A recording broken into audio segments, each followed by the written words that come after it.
Yon, good day nga pala sa inyong lahat mga kaboss amo and welcome back sa ating YouTube channel. For today's video mga kaboss amo ay mag-home service na naman po tayo dahil meron nag-PM sa atin, lost key problem sa kanyang Honda Click version 3.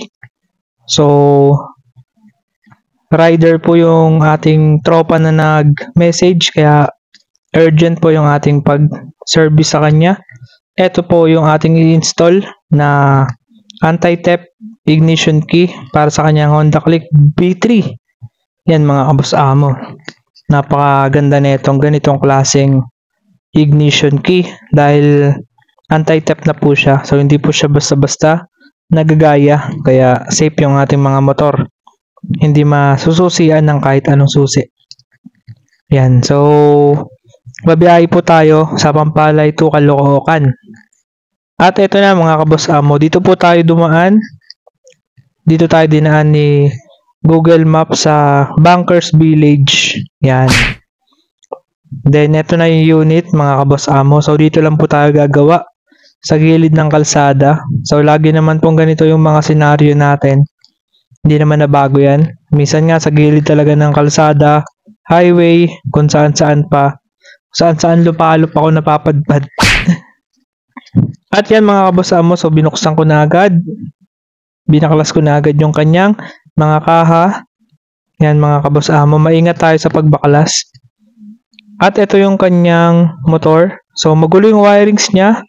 Pwede rin pala ako mag-ayos ng mga wirings sa mga gusto niyan magpaayos. PM lang din kayo mga kaboss amo. Nag-aayos po ako ng wirings. Naglilinis.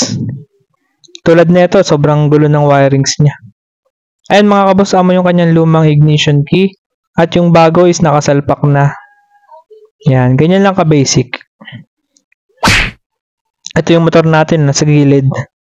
At ito na mga kaboss amo yung click. Tapos na agad yan. Siyempre, mabilis lang tayong magawa dahil medyo kabisado na natin yung pagbaklas at kabit ng mga pairings. Yan. So, ganun lang ka-basic. Sa mga lost key pala dyan mga kaboss amo, PM nyo lang ako. Mga gusto magpa-service. Kung basta kaya ko puntahan mga kaboss amo, ay pupuntahan natin. At ito na yung unit niya. Try natin. Hindi ka bang pinapalitan sa makina nito? Hindi pa. Tahimik pa rin, ano? Sa alaga mo lang sa change oil. Kailangan kasi ng ano, tawag na to. Hindi mo siya babaguhin yung makina. Para pero araw mo ginagamit, bibigay at bibigay yan pagka pinalitan mo. Taas na rin, no? 46 na. Sa akin, 37 na rin ito eh. Nakabutan ko nga yung kapitbahay namin. Araw-araw ba ng bakba? At yun mga boss amo, so tapos na nga po yan. Tayo pagkwentuhan na ako dun sa... Sabi mo ginagawa ko. Sabi mo, nagbakalas na ako ng ito. Binalik ko na. Tapos na. Okay. Ayan ka. At yun na nga mga kaboss amo, so meron kasing umepal yung anak natin ng gulo. At ito mga kaboss amo, tapos na nga po tayo. Sa mga gusto palang magpa-service dyan, PM lang po kayo or comment lang kayo sa ating video. Maraming salamat mga kaboss amo sa lahat po na nakasuporta sa ating channel. And yun. God bless sa lahat mga kaboss amo. At yun na nga mga kaboss amo, nakauwi na nga tayo dito sa bahay namin. So okay naman yung customer na pinuntahan ko kanina. All goods naman, wala naman naging problema. From Pampalay to North Caloocan, doon lang ako nagbiyahe. Mga 1 hour lang naman ako nagbiyahe nun. And mabait naman yung customer natin. At yun, gusto ko lang sabihin sa lahat ng mga lost key na gusto magpapalit ng na gusto magpagawa ng motor dahil kailangan yung kanilang motor. So, comment lang po kayo. And PM nyo lang po ako sa ating mga social media. Yan.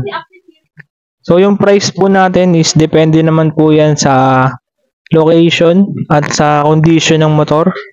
So, nagre-range siya sa mga gusto kasing malaman yung price.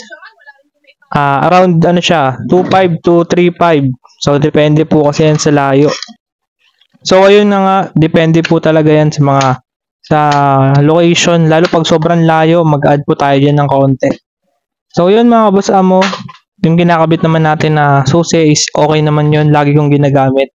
Lagi nyo napapanood sa mga vlog ko. At yun, kung nagustuhan nyo to mga boss, please like, share, and subscribe. So yun na nga mga kaboss amo. Hanggang sa muling vlog natin, Sa susunod na vlog, kita-kits na lang tayo. Ingat sa lahat mga kaboss amo and God bless.